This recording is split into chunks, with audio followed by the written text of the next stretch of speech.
بسم الله الرحمن الرحيم. الحمد لله نحمده ونستعينه ونستغفره ونعوذ بالله من شرور أنفسنا ومن سيئات أعمالنا.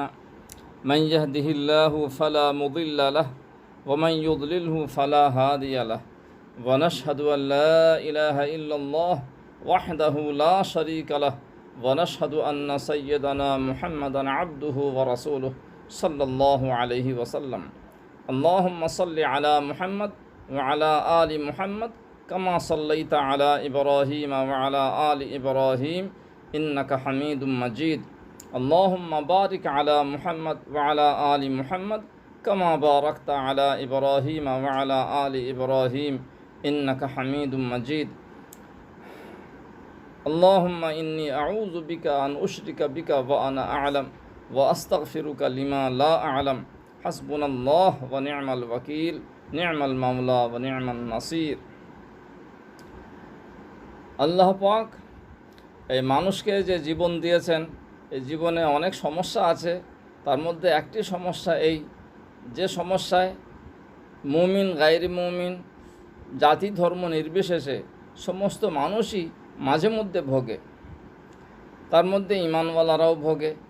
সেই সমস্যাটি এই যে ঘুম আসে না, ঘুমের চেষ্টা করছে মানুষ কিন্তু সেই সময় ঘুম আসছে না।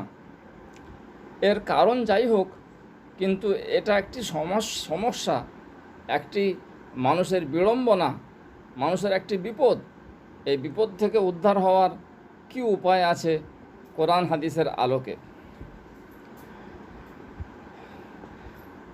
এই সমস্যাটি সাহাবায়ে কেরামদের যুগে ঘটেছিল।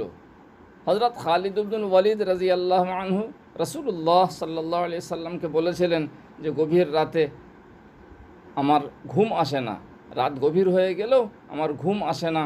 তখন রাসূলুল্লাহ সাল্লাল্লাহু আলাইহি সাল্লাম একটি দোয়া শিখিয়ে দিয়েছিলেন, আল্লাহুম্মা গারাতিন নুজুম ওয়া হাদাআতিল উয়ুন আনতা হাইয়ুন কাইয়ুম লা তাখুযুকা সিনাতুম ওয়ালা নাওম আল্লাহুম্মা আহদি লাইলি ওয়া আনিম আইনি। হাদিসটি খুবই বিখ্যাত, মিশকাত শরীফে আছে, হায়াতুস সাহাবাতে আছে, আরও বিভিন্ন হাদিসের মশহুর বিখ্যাত কিতাবে আছে। এই দোয়াটি পড়লে এবং দরুদ শরীফ সহ বারংবার পড়লে আল্লাহ পাক ঘুম দিয়ে দেন। এই সমাধানটি হাদিসের আলোকে আমরা পেলাম। এছাড়াও এর সমাধান আছে। সেটি এই যে একটি হাদিসে বলা হয়েছে, হাদিসটি আল ইতকান ফি উলুমিল কোরআনে আছে, যে ঈমানওয়ালা বান্দা সূরা কাহফের শেষ এই 4টি আয়াত পড়বে, সে যে সময়ে ঘুম থেকে জেগে ওঠার ইচ্ছা করবে ঠিক সেই সময় আল্লাহ পাক তাকে জাগিয়ে দেবেন। আয়াতগুলো পড়ছি প্রথমে, তারপরে ওই আয়াত থেকে, ওই হাদিস থেকে কিভাবে আমরা বুঝলাম যে ওই আয়াত কয়টি পড়লে যেমন নির্দিষ্ট সময়ে ঘুম ভেঙে যাবে, তেমন সঙ্গে সঙ্গে ঘুম এসেও যাবে। এটাও এই হাদিসের ইশারাতুন নাস থেকে বুঝতে পারা গেল।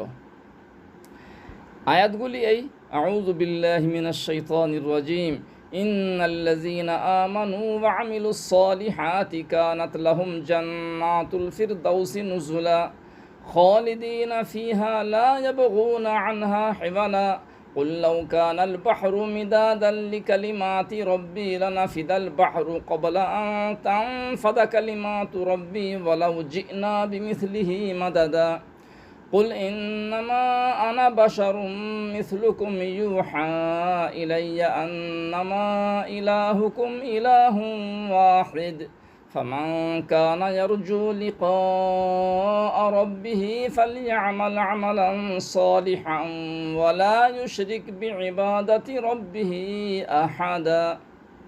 এই আয়াত কয়টি পড়লে আল্লাহ পাক ঘুম দিয়ে দেন। কেন ঘুম দিয়ে দেন, ঘুম পাড়িয়ে দেন কেন? যে ওই আল ইতকান ফি উলুমিল কোরআন কিতাবের হাদিসে আছে যে এই আয়াত কয়টি পড়লে নির্দিষ্ট সময়ে জেগে উঠতে পারবে। যে সময়ে সে জেগে ওঠার প্ল্যান পরিকল্পনা করছে, সেই সময় আল্লাহ পাক ঘুম ভাঙিয়ে দেবেন। এই হাদিস থেকে বুঝতে পারা গেল যে জাগিয়ে রেখে ঘুম ভাঙিয়ে দেবেন, এটা তো হয় না। ঘুম পাড়িয়ে ঘুম ভাঙিয়ে দেবেন। অতএব ঘুম আসাটা স্বাভাবিক। পরীক্ষা করে দেখা গিয়েছে, এই হাদিসটি নিয়ে গবেষণা করা হয়েছে এবং এই সিদ্ধান্তে আমরা পৌঁছেছি যে এই আয়াত কয়টি পড়তে থাকলে অতি অবশ্যই ঘুম চলে আসে। একবার পড়লে ঘুম আসতে পারে, 2-3 বার পড়ার প্রয়োজনই পড়ে না। আমরা বহু সাথীকে এর ফায়দা সম্পর্কে বলেছি, আর তাঁরা দেখেছেন এবং পরীক্ষা করে দেখেছেন। পরীক্ষা করা তো উচিত নয়, কিন্তু তবুও দেখেছেন যে এই আয়াত কয়টি শুরু করার পর শেষ পর্যন্ত পড়ার সুযোগ হচ্ছে না, ঘুম চলে আসছে।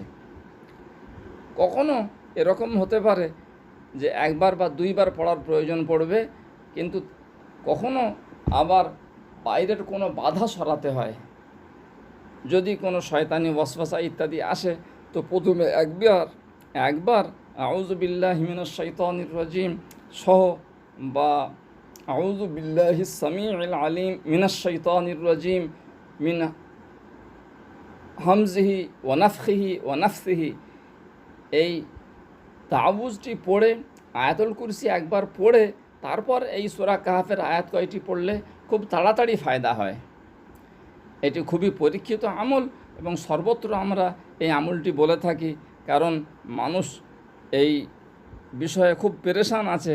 অনেকে ওষুধপত্রও খেয়ে ফেলে, কিন্তু আল্লাহ পাক তাঁর কালামের মধ্যে, কোরআন মাজিদের মধ্যে সমস্ত রোগের শেফা রেখেছেন, সমস্ত সমস্যার সমাধান রেখেছেন। যদিও কোরআন আসলে হেদায়েতের জন্য নাজিল হয়েছে, আখেরাতের হেদায়েতের উদ্দেশ্যে আল্লাহ পাক এই কোরআনকে নাজিল করেছেন, তবুও এতে দুনিয়াবি বাস্তবিক সমস্যার সমাধানও রয়েছে। তার মধ্যে এই সমাধানটি আমরা পেয়ে গেলাম। এই জন্য এই সূরা কাহফের আয়াত কয়টি পড়ার আগে আউযু বিল্লাহর সাথে এবং দরুদ শরীফ পড়ে নিয়ে, আউযু বিল্লাহ পড়ে তারপরে আয়াতুল কুরসি পড়ব, আয়াতুল কুরসি পড়ে নিয়ে তারপর সূরা কাহফের এই কয়টি আয়াত পড়ব। ইনশাআল্লাহ অতি অবশ্যই ঘুম আসবে। এমনকি যদি অসময়েও কেউ ঘুমোতে চান, সঠিক টাইমে তিনি ঘুমোতে পারেননি বা ঘুমের সময় পার হয়ে গিয়েছে, সেরকম অবস্থাতেও ঘুম চলে আসে,